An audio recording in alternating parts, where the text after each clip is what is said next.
சந்தையில வாங்கின பொம்மை ஹெலிகாப்டர் பறக்கலன்னு இந்த 10 வயது சிறுவன் என்ன பண்ணிருக்காரு பாருங்க.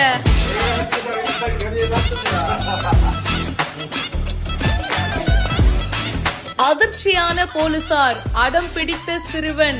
ரெட்டி அப்படின்ற சிறுவன் 300 ரூபாய் கொடுத்து அங்க சந்தையில இருந்த பொம்மை ஹெலிகாப்டரை வாங்கி இருக்காரு. ஏதாச்சும் ஒரு டாய் வாங்கிட்டு வந்தோம்னா அந்த டாயோட விளையாடுவோம். அண்ட் அப்படிதாங்க இந்த குட்டி பையனும் ஆசையா அந்த ஹெலிகாப்டரை வாங்கிட்டு வந்து விளையாடி இருக்காரு. ஹெலிகாப்டர்னா மெயினான விஷயம் என்ன, அது பறக்கணும்ல.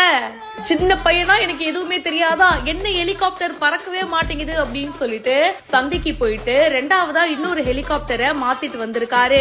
ரெண்டாவதா வாங்கினதும் பறக்கலங்க, மறுபடியும் 3வது தடவையா போய் வாங்கிட்டு வந்திருக்காரு. ஆனா 3வது ஹெலிகாப்டரும் பறக்கல. இதுல அந்த பையன் டென்ஷன் ஆயிட்டாரு. எனக்கு இந்த பொம்மை வேணான்னு கடைக்கு போயிட்டு திருப்பி தர ட்ரை பண்ணிருக்காரு. ஆனா கடை உரிமையாளர் அதை வாங்கல அப்படின்னு கூறப்படுது. இதனால அந்த சிறுவன் வினய் ரெட்டிக்கு பயங்கர கோவம் வந்துருச்சு போல. டைரக்டா போலீஸ் ஸ்டேஷனுக்கே போயிட்டாருங்க. கடை உரிமையாளர் என்னை ஏமாத்திட்டாருன்னு போலீஸ் ஸ்டேஷனுக்கு போயிட்டு புகார சொல்லி இருக்காரு.